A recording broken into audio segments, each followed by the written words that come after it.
the whispering walls. You tell yourself it's nothing, just the house settling, just the wind, just your imagination. But deep down you know, the whispers aren't coming from outside, they're coming from inside the walls.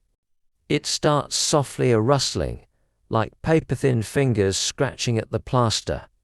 You lie there, frozen, straining to hear. Maybe it's mice, maybe it's pipes. But then the scratching stops, and the breathing starts slow, deliberate. Something is pressed against the other side of the wall. Inhaling, exhaling, listening, waiting to see if you react. Your skin prickles. Your fingers dig into the sheets. The air grows thick, stale, like the room itself is holding its breath. Then a voice, not one, many. Dozens, maybe hundreds, layered over each other in a wet, guttural chorus. They don't speak words. Not at first. They experiment. A clicking of tongues. A wet, choking gurgle. A sound like teeth grinding against bone. Then finally your name. Not the name you go by now. The name you had as a child. The one only your grandmother used before she died. The whispers know it. They chant it, stretching the syllables into something grotesque, warping it until it doesn't even sound human anymore. Your throat locks, your pulse hammers, because you never told anyone that name. Not here, not in this house.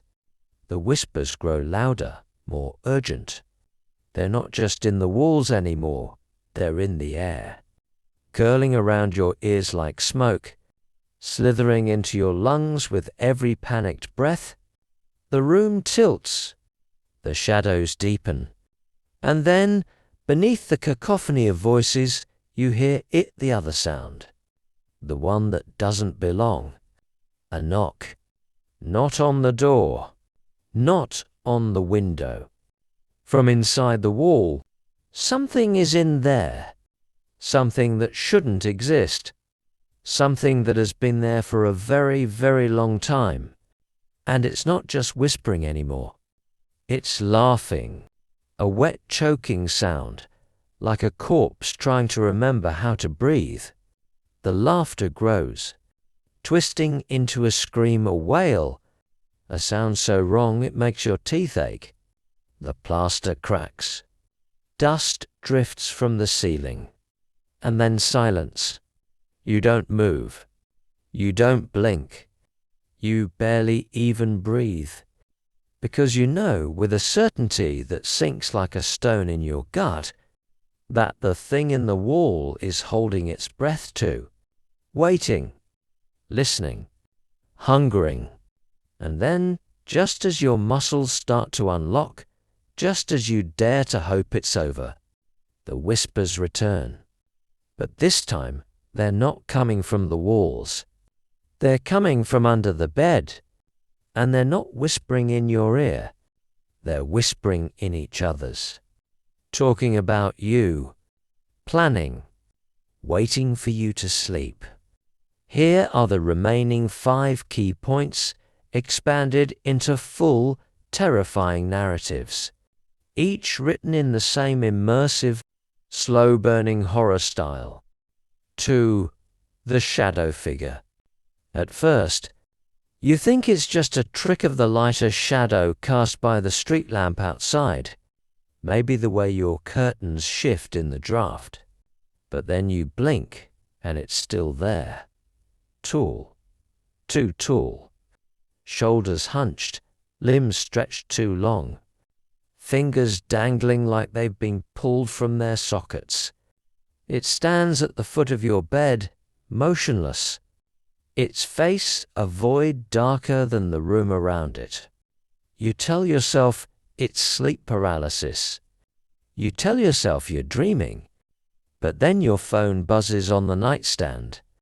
the screen lighting up just enough to cast a dim glow across the room, and for one heart-stopping second, you see it clearly. No eyes, just hollow pits. No mouth, just a jagged slit where one should be. And worst of all, it's closer than it was before. You squeeze your eyes shut, praying it's gone when you open them. But when you do, the darkness feels thicker, heavier, like the air itself is pressing down on you. And then, a creak. The sound of weight shifting. It's taken another step. And this time, you can smell it trotting meat and wet earth.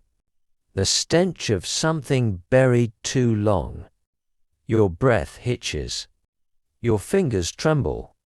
Because you realize, with a slow, creeping horror, that it's not just watching you, it's learning you.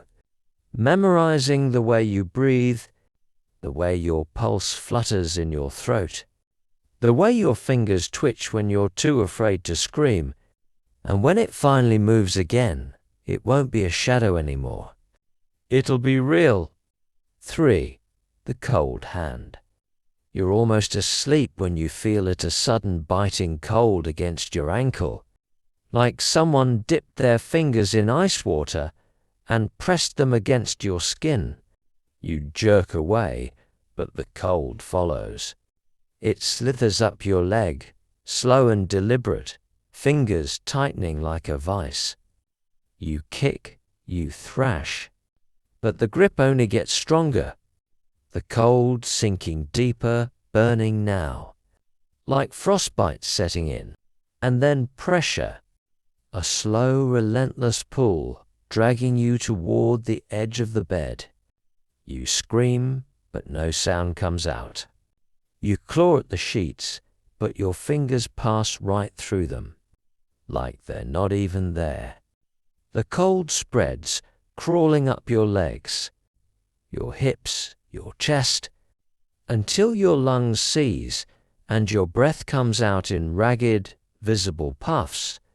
And then, just as your shoulders slip over the edge, just as your head tilts back and you see what's waiting for you beneath the bed, the grip vanishes, but the cold doesn't. And the next time you wake up, you're the one under the bed. 4.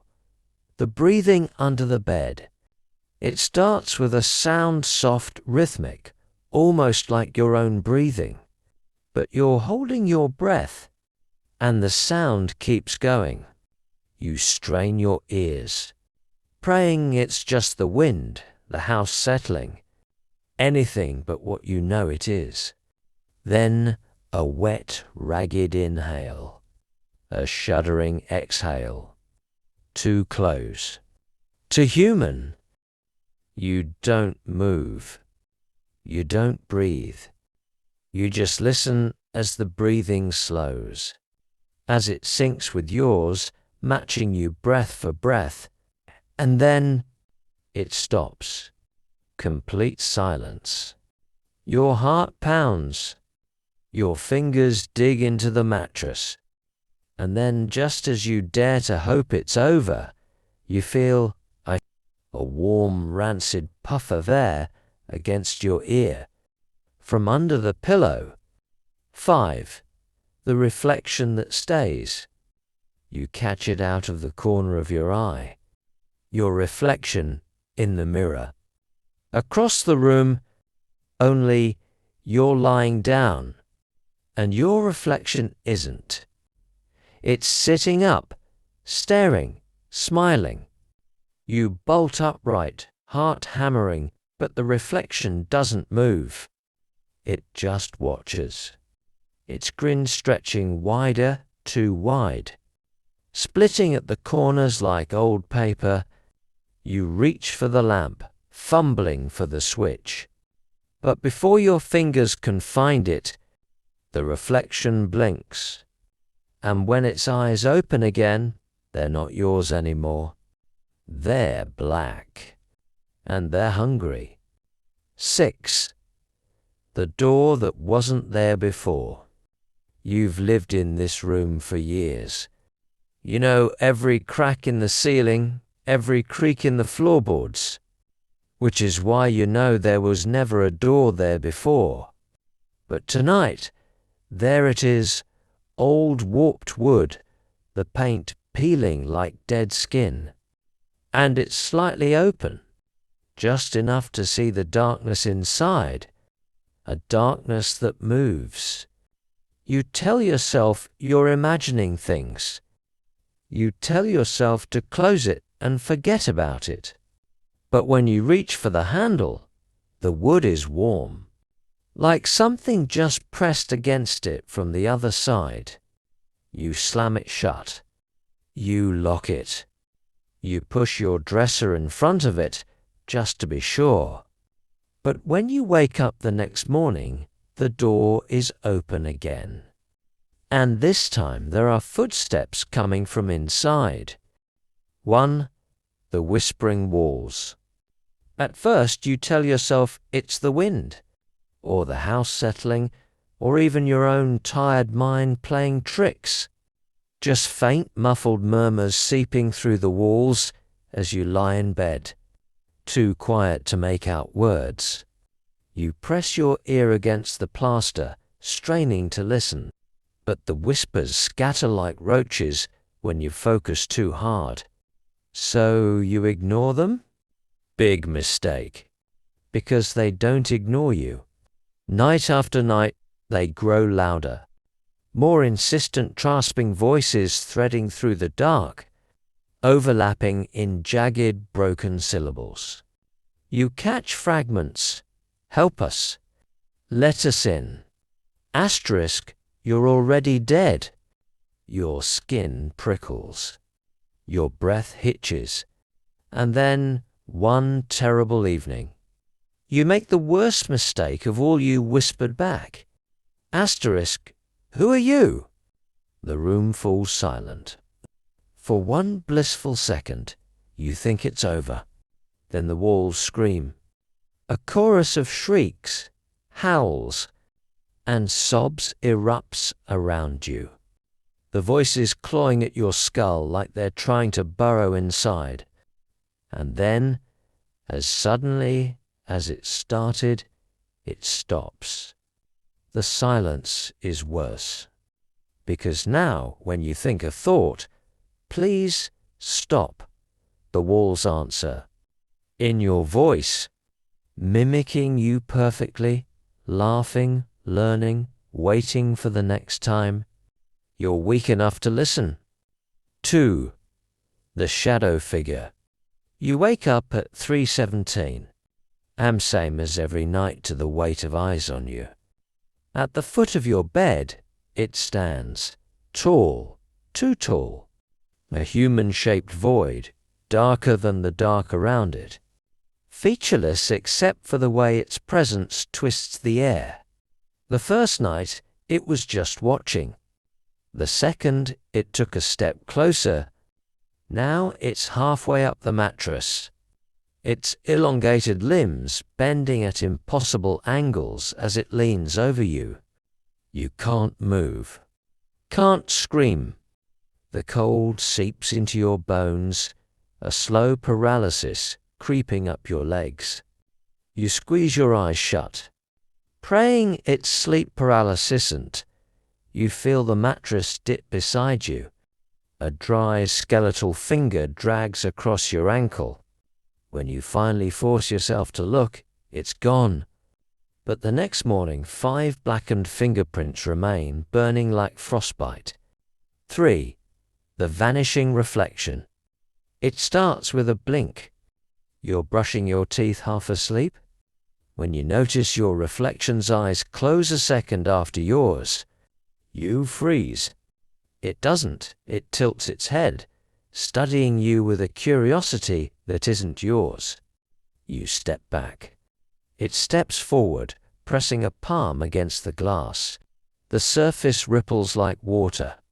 You tell yourself it's a trick of the light, but the next day, your reflection smiles when you don't. Then it mouths words you can't hear. You cover the mirror? Bad idea. Because when you peel back the sheet, it's no longer mimicking you. It's standing behind you in the reflection, waiting that night. You wake up to the sound of shattering glass. The mirror is empty, and something is breathing under your bed. 4. The breathing closet. The closet door is always open in the morning. Just a crack. You swear you closed it. You always close it.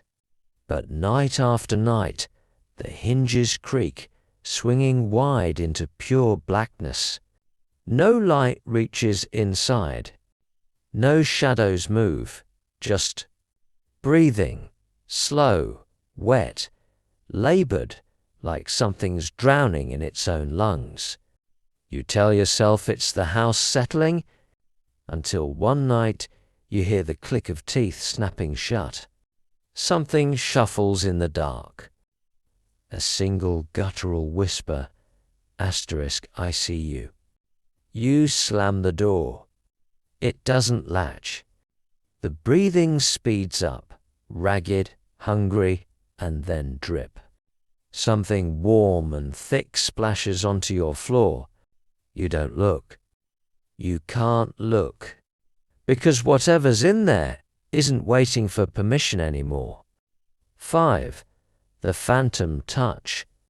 It starts with pressure. A weight on your chest, pinning you down.